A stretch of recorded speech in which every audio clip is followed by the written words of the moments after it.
Indonesia itu sangat bertumbuh kepada NU, sementara NU itu kondisinya sangat lemah waktu itu ya.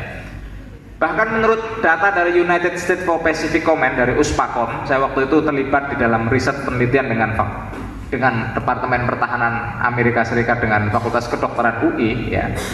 Indeks ideologi NU itu hanya paling tinggi itu 4 Pak.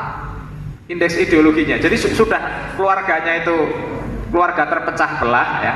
Indeks ideologi kader pengusung NKRI harga mati itu indeks ideologinya itu 4 itu siapa? Itu paling tinggi di NU itu Banser Pak.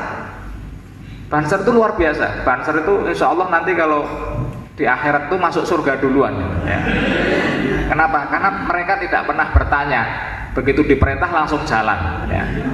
Nanti di surga yang paling masuk surga belakangan tuh PMI gitu ya. Kenapa? Karena senengannya bertanya, nggak pernah melakukan apa yang dikerjakan itu diperintahkan ya.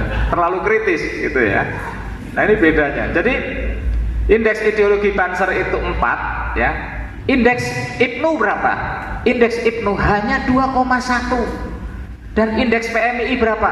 Hanya 2,2 Pak, bayangkan waktu itu. Jadi PMI indeks ideologinya tahun 2010 berdasarkan penelitian United States for Pacific Command. Nah, jadi penopang NKRI harga mati di sebelah kanan itu kalah jauh dengan pengusung ideologi khilafah Islamiyah itu. Pengusung ideologi khilafah Islamiyah itu indeks ideologinya itu 9 Pak. 9 melawan 4 itu nggak apple to apple ya. Dan yang 4 itu Banser bukan PMI. Akhirnya apa? Yang lawan HTI itu akhirnya Banser Pak. Banser tukang keprok disuruh ngelawan orang kampus. Kenapa? Karena PMI-nya waktu itu umpetan yang ngerong gitu ya, sembunyi PMI-nya itu, nggak ada PMI. Ya kita saksikan nggak ada PMI itu waktu itu. Jadi PMI hanya IPNU hanya 2,1, PMI hanya 2,2. Kalau ada sebuah organisasi yang indeks ideologinya hanya 2,1 dan 2,2, orang ini bisa jadi apa saja Pak. Sampai bisa tahu, petinggi HTI di Banten, di 4 kabupaten di Banten itu mantan alumni PMI semua. Ya. Kemarin saya baru saja PKPNU di IKPMI Sulawesi Selatan. Sekretaris Jenderalnya Jamaah Tablek. Jamaah Tablek itu yang kerjaannya tukang huruj itu loh. Huruj itu keluar dari rumah ya. Jadi kalau mereka itu huruj 40 hari itu masuk surga kata mereka gitu ya. Dan kalau orang huruj 40 hari itu boleh kawin lagi. Jadi insya Allah, dan saya di NU sudah huruj selama 8 tahun. Jadi insya Allah kita di atas surga lah gitu ya. Wong udah lama sekali dan bisa nambah istri banyak itu karena 40 hari dibagi 8 tahun ya. Ternyata Pak, begitu rihlah itu yang diwawancara itu mantan ketua PMI cabang Pak.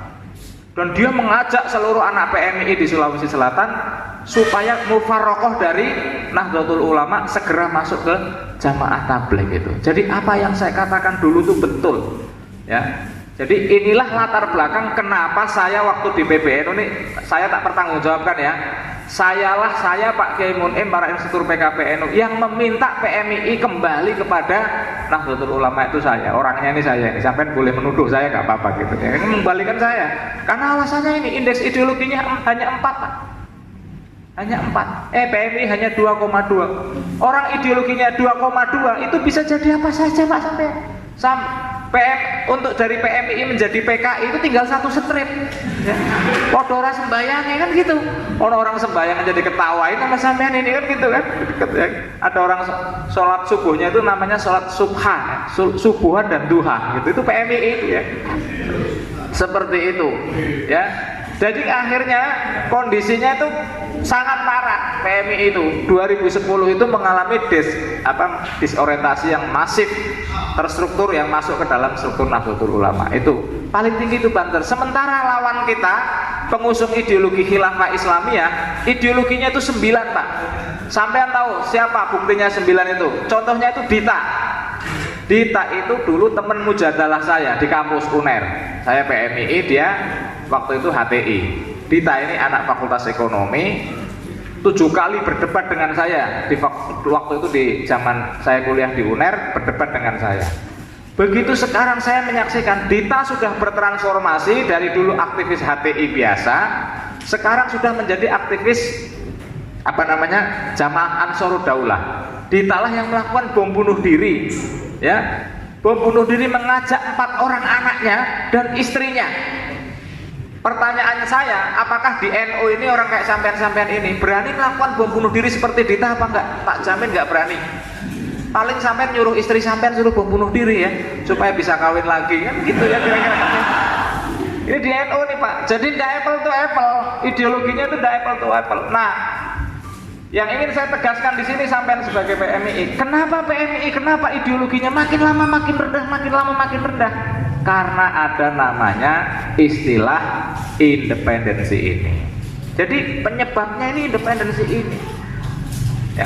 Independensi ini saya perlu ceritakan ke sampean-sampean semua sebagai kader-kader PMII ini. Independensi ini secara epistemologi, ya, saya sudah mempertanggungjawabkan ini waktu itu saya diundang di pertemuan IKPMI Indonesia di Yogyakarta ya. Saya di satu forum dengan Pak Ahmad Bagja ya. Pak Bagja itu pendirinya PMII dengan Agus Herlambang ini PMII. Saya senior PMII pengusung ideologi independensi hadir semua Pak di situ. Saya katakan semua, kenapa saya memaksa PMII itu harus segera masuk ke NU? Karena kondisi NU sangat membahayakan gitu. Indeks ideologi PMI hanya 2,2. Ini akibat apa? Independensi.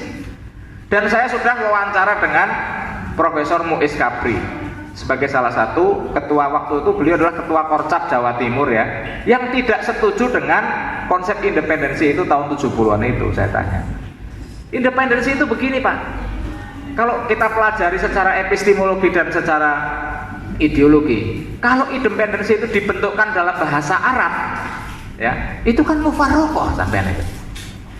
Nah kalau sampean mufarokoh kepada Mbah Hasim ya, PMII mufarokoh terhadap NU yang dibikin oleh Mbah Hasim, sampean itu nanti di akhirat tuh mau minta tolong sama siapa sampean ini? Tak kasih tahu aja sekarang sampean taubatan nasuha kembali kepada NU sesungguhnya gitu. Kalau lu di akhirat itu orang berlomba-lomba ingin menjadi barisannya Mbah Hasim Pak, apa mungkin orang kayak kita ini masuk surga? Gak ada Pak. Dari tampangnya aja nggak kelihatan masuk surga kok sampean ini. Lu bener ini. Emang masuk surga ini gampang apa? Kita bisa ketemu dengan Gusti Allah gampang? Emang siapa kita? Nggak bisa kita begitu. Ya. Kita cari syafaatnya Kanjeng Nabi dengan cara apa? Kita cari syafaatnya wakil-wakilnya Kanjeng Nabi, wabil khusus Hadratus Hasyim Asy'ari. Orang hari ini lagi mencari bagaimana nanti kita ini bisa tersambung di akhirat dengan Hadratus Hasyim Asy'ari. Semua Pak, bahkan di dunia. Saya punya namanya teman sahabat dekat namanya Dr. Abdullah dari Yordan, dari Yordania University. Sahabat saya Dr. Abdullah kalau ketemu saya itu, Pak Adnan, sampai itu beruntung sekali jadi orang Indonesia. Kenapa? Prof, saya bilang gitu. Karena sampai itu punya NU katanya. Ya. Sehingga kami negara-negara di dunia ini kepingin di negaranya itu ada namanya Nahdlatul Ulama Pak di negaranya itu. Ya alhamdulillah tahun 2012 kami sudah mendirikan NU di Afghanistan. Ya. Saya 7 kali ke Afghanistan ini. Ya. 7 kali, alhamdulillah sudah ada 23 wilayah dan 2000 ulama Taliban resmi bergabung dengan Nahdlatul Ulama ini. Jadi NU di sana sudah berkibar sekarang di Afghanistan ini. Nanti sampean anak-anak PMI akan kita kirim ke sana, ya. Kenapa sampean kita kirim ke sana? Berbagi resiko kematian sampean ini, ya. Aku NU tok demo tok isine coba ning kirim nang kono mati ora sampean kono ya. Jadi gitu, kira-kira itu, ya. Dunia ini sekarang sedang membutuhkan NU. Tapi NU-nya secara korporasi dari sisi ini NU belum kuat, indeks ideologinya belum sampai kepada level 7 atau 9 seperti HTI itu Pak. Nah ini dampak independensi. Nah ini berbeda dengan kelompok sebelah ini yang khilafah Islamiyah. Jadi karena kita ini independensi apa? Akhirnya anak PMI ini menjauh dari struktur NU. Begitu anak PMI menjauh dari struktur NU itu dimasuki orang lain tadi, HTI, FPI, PKS ya. Itu seperti itu. Ya, kalau HMI itu hampir rata ya, pengurus ketua PJNU rata-rata HMI kalau saya lihat di luar Jawa itu ya. Saya PMI-nya nggak ada.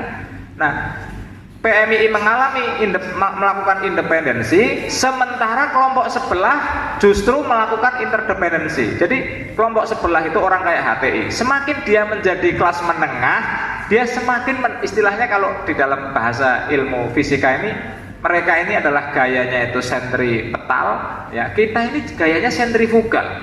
semakin ke atas menjadi kelas menengah, semakin meninggalkan induk organisasi. Kalau mereka semakin menjadi kelas menengah, semakin taat kepada organisasi. HTI itu jangan main-main, itu rata-rata dokter alumni luar negeri semua, ya. Bahkan saya kemarin baru menyaksikan ada seorang direktur Pertamina, ya, menyerahkan harta bersihnya 25 miliar kepada HTI untuk perjuangan khilafah Islamiyah di Indonesia. Sementara anak PMI yang alumni PMI itu makin lama makin menjauh diri dari Nahdlatul Ulama. Ini kan aneh, Pak. Makanya di Muktamar Jombang itu kita paksa PMI masuk dulu ke NU. Terserah kamu nggak setuju, nggak apa-apa, saya bilang gitu.